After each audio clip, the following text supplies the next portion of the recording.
run workout with the Tanya Pura crew and half-hour meditation with the crew. And it's funny, we did, I did a bike run workout by myself, and then I went to the pool and just started swimming with these guys. And then after, I got invited to go do a group meditation with them. And their coach gets them to go do the meditation every 2 weeks, and it's a half-hour meditation. So they really don't get much benefit out of it, other than maybe like some half-hour relaxation. But a lot of them don't take it seriously. Like, people are on their phone in there, other people are just like scuffling around, other people are like sleeping. I think me and this other girl were the only person who actually like sat and just actually meditated, just focused for like half hour on nothing. I realized afterwards that meditating once every 2 weeks is like wanting to get healthy and eating a piece of fruit every 2 weeks. Or it's like wanting to get more sleep and getting an 8-hour sleep every 2 weeks. Or it's like wanting to get really good at swimming and swimming every 2 weeks. It's like, it doesn't happen. If you want to really get the benefit out of something, you got to do it often, you got to do it regularly. It's funny when people tell me, they're like, oh yeah, I had a big salad today, and they're all happy about the salad that they had, and it's like a one-time thing for them, you know? And they think that just having that one salad is going to make them healthy. Or those detox juices, people drink a detox juice, it's like, oh, I'm much healthier now. It's like the juice, drinking a cup of juice isn't going to make you healthy. The juice will allow you to be healthy if you continue to drink it long term. Drinking smoothies, if you have a morning smoothie every morning, that will allow you, that will enable you to be healthy. But the smoothie is not going to make you healthy no more than this watermelon is going to make me healthy. But if I keep eating these watermelons day in, day out, at the exclusion of other things, then I'll be healthy. My body will naturally be healthy. And that's how things work, man. They accumulate day in, day out. Let's get into this melon. This is my first one in Phuket, so we'll see how she goes. It was about $3 for this thing. $3. I like getting good deals on things, but this one wasn't a good deal. But it looks so good! Ooh! Baby! That's a prize winner. That's a prize winner. Check it out. Cheesy. That's a prize winner. Prize winning watermelon. Okay, so why did I cut it like this? I wanted to teach you guys something if you don't know it already. The bottom of the melon and the top of the melon, top, bottom, bottom, top. One side is sweeter than the other. If you were to share it with somebody, if my imaginary friend here, Timmy, wanted to share a watermelon with me, and I cut it like this and gave him this half and I ate this half, I might be thinking, damn, Timmy's half is going to be sweeter than mine, and he might be thinking Ted's half is going to be sweeter than his. So it's always, when you're sharing it with someone, cut it lengthwise. The same goes with avocados as well, cut it lengthwise, because the top and bottom are different. Papayas especially, cut it lengthwise, the top and bottom. And it depends on different varieties. Some varieties the top is sweeter, some varieties the bottom is sweeter. Fruit is a very strange thing that way, but if you cut it lengthwise, you know for sure that you're going to, both you and your friend are going to be having equal parts sweet. Yeah. Alright, so am I going to eat this whole melon? I don't know. I totally eat by feel. I don't really count calories or measure how many calories I've burned and then eat because of the amount of calories I burned. But I do measure the amount of calories I burned and then just say, hey, that's cool. I burned, like this morning, for example, I burned 800 calories on the bike and run and the swim. So swim, bike, and run, I burned 800 calories. But that's not going to affect my mentality towards the food I eat today. I'm still going to eat by feel. And another thing to keep in mind too, the center of the watermelon, you probably already know this, is a lot sweeter than the rest of it. But so maybe I know some people who eat along the outside first and then on the inside, but I can't even talk right now, I'm salivating so much. I like to go straight for the center. Because fruit, unlike other food, with fruit, you eat the best stuff first, and you don't even eat the rest. But with cooked food, it's like you eat the worst stuff first, and you save the best for last. You save dessert for last. Dessert is the best part of the meal. Everyone knows that. But they eat it last. They eat some so-so food first, and then they eat the dessert. So many times I ask my mom, my dad, or my sister, I was like, how was dinner? And they'll be like, hey, it was all right. It was pretty good. So, imagine if I ate food that was pretty good, so-so. No. I couldn't do that. I love the fruit I eat. If I don't love the fruit I eat, I don't eat it again. Like, I'll never eat that same, so-so food again. It's like, the food I eat is like, so good all the time. So, I think this will be a good one. If it's not good, I probably won't eat it.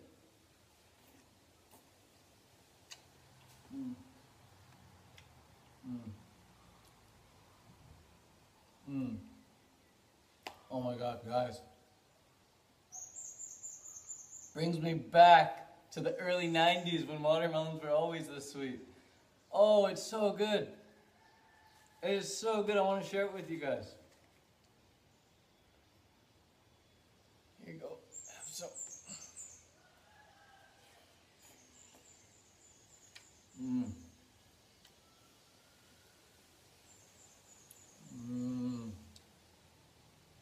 The sugars saturate my cells. Oh man. This is a good one. Enough said. This is a good one. Prize winner. Prize winner. Worth it. Worth the $3. Absolutely worth the $3.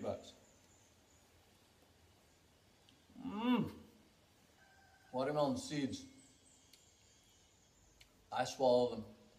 I used to spit them out, but can't be bothered anymore. I eat so many melons, I just gotta shovel them in, seeds and all. Some people spit them out, but what do you do? Food addiction is a funny thing because some people don't even believe in it. Some people think food addiction is like the boogeyman. It doesn't even exist. But it's the same people who don't believe in emotional eating, the same people who don't believe in food addiction. And there's some people that are like, how do you get addicted to calories? Please explain that. Well, ask any obese person how you get addicted to calories and they'll tell you. Ask anyone who just had a hard breakup with their girlfriend and boyfriend and they'll tell you all about emotional eating or emotional starvation. Two sides of the coin. Oftentimes if there's a bad breakup and two people are involved, some person in the relationship might just starve themselves for a couple days, just not eat because they're so emotionally distraught. Or, if their parent dies or their son dies or their girlfriend dies, whatever, they won't eat for a few days. They're just so messed up emotionally. And other people, they'll just eat when they're emotionally distraught. It helps them deal with their stress. That's something that we're conditioned with since childhood. We're crying baby, we get the mother's nipple, oh, it calms us down, chills us out. And when we get off the nipple, we're crying baby, we're crying, we're so stressed out. Crying babies are just super stressed. And the parents just feed them, whatever, here, have a candy, have a chocolate bar, boom, baby stops crying. So we learn to associate food with, feeling safe, no stress. And that carries over to adulthood. So, but with food addiction, it's slightly different than emotional eating. Emotional eating is an every now and then thing, fluctuations with your emotions. But food addiction is something that's ongoing. It's a daily thing, and it affects everyone, but it affects everyone differently. So there are some people who smoke cigarettes, for example. They're addicted to cigarettes and they know it. Everyone knows it, but they only smoke like half a pack a day, and they stay that way their whole life. They see themselves. They have a self-image of a half a day pack of smoker. They see themselves, they have a self-image of someone who's half a pack a day type of smoker. And there are other smokers, as we know, who will smoke 2 packs a day. And they have the self-image of someone who smokes 2 packs a day. But both people are addicted, whether you're smoking half a pack or 2 packs, you're addicted. And these people know it, smokers know it, they know they're addicted. And some people might say, for example, with marijuana, you can't get addicted to marijuana, you're not addicted to it, you're just dependent on it. You just depend on it. It's the same bloody thing, man. I used to be dependent on marijuana. I used to smoke it first thing in the morning, first thing before lunch, first thing right before bed, every night right before bed. Minimum once a day right before bed, but ideally right when I wake up. And then right before I did any task, like mow the lawn or go to school or do my homework or watch a movie or go for a walk, read a book, you'd smoke first. and then right before bed every night. And I literally couldn't sleep unless I had a hoot. You couldn't sleep unless you had some. I couldn't sleep unless I had some. Needed it. And I remember one time I tried to quit. I stayed up for like 2 or 3 nights. Had to miss school because I couldn't sleep. And I just had to quit, but I couldn't sleep. So finally I gave in. I just had a little hoot, boom, right to sleep, no problem. So whether I was addicted or dependent, it doesn't really matter. I needed it. And addiction is basically, the nature of addiction is basically wanting and needing something that you know you really don't want. But when the craving strikes, you want it. You want it, you want it, you want it, and you feel like you need it. But you know that you really don't want it. Once you have your fix, once you start on your come down, you realize, oh, I'm never going to do that again. I don't want it. How many people have you heard say, I'm never going to drink again, man, I had such a rough night last night. And the next weekend they're out drinking again. Addiction comes in many, many shapes and sizes. Just like the person who only smokes half a pack and other people smoke 2 packs a day. There's drinkers who just drink every single weekend with their buddies, and they can't say no. They're hooked. And that could be an emotional thing. It might not be that they actually like need the alcohol to function. But it's just when they're out with their friends, they need that booze to connect socially. But with cooked food, it's like cooked food is also an addiction, man, and not many people are talking about it. Cooked food is an addiction, but not many people talk about it because everybody does it. It's so socially accepted, and it's kind of like how in some cultures. Like in some cultures, like in Kuwait, for example, nobody drinks booze. Nobody drinks booze. You can't even really get booze in Kuwait. And if you do, it's like really, really expensive and it's really frowned upon.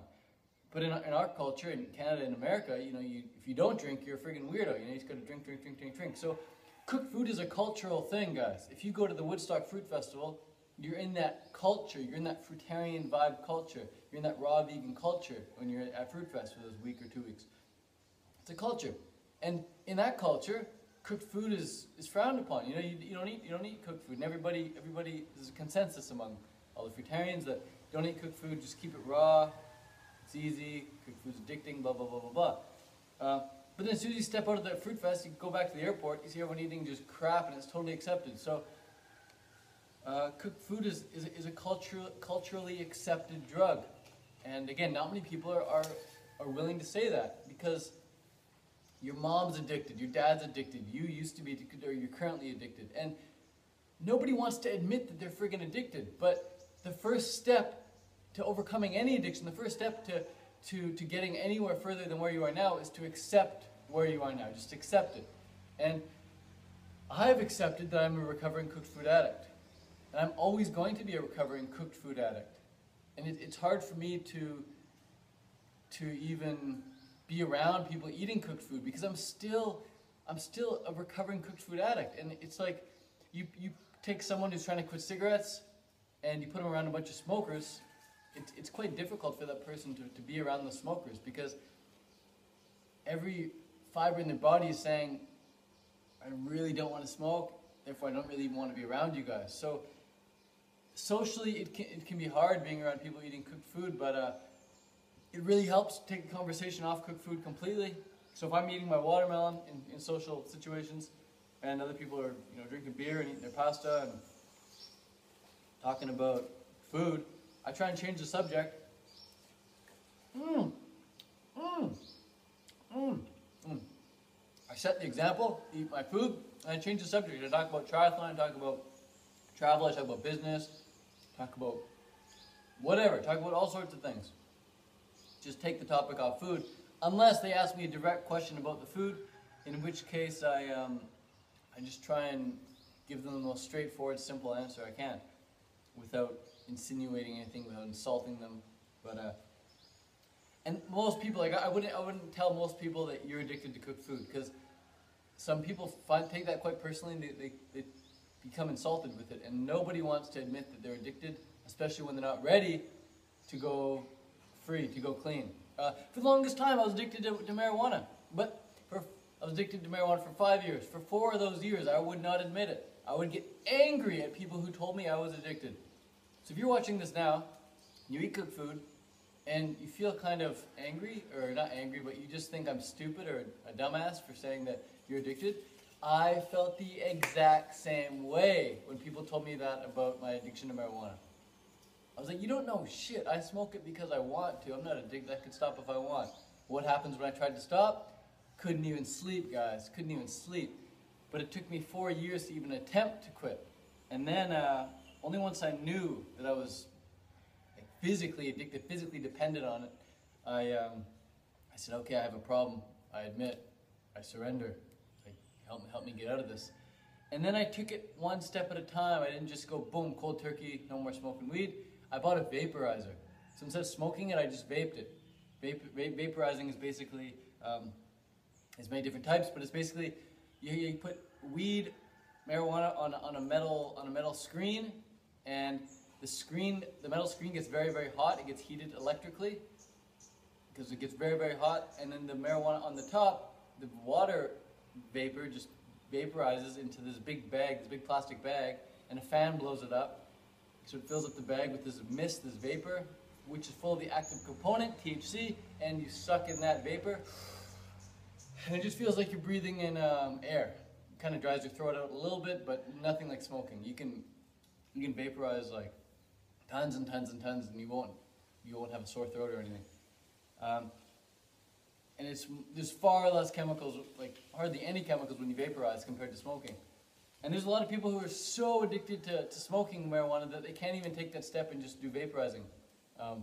But anyone who's really into health, they get into vaporizing. So I started getting into health, I started getting into vaporizing, but then I was like, man, I'm still addicted to this thing. I need to get high every night. And like I said, being addicted is wanting what you really don't want.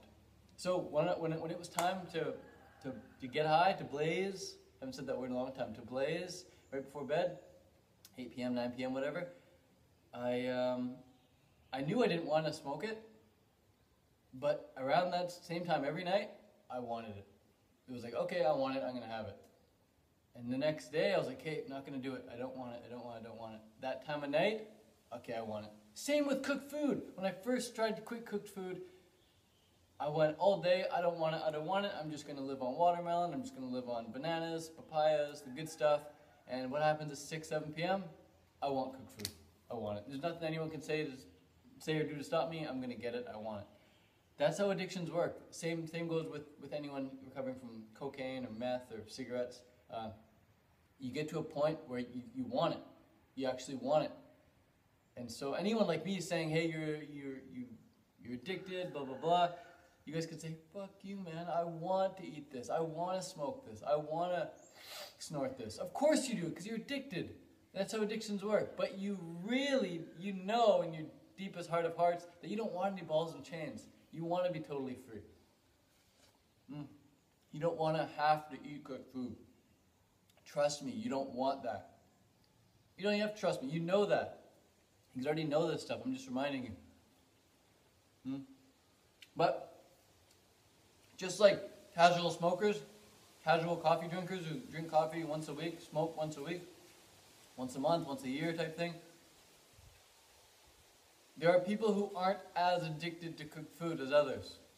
You're going to get a bunch of hate comments and messages, people saying, hey, I can quit cooked food if I want, I don't get any cravings, blah, blah, blah. Yeah, that's nice.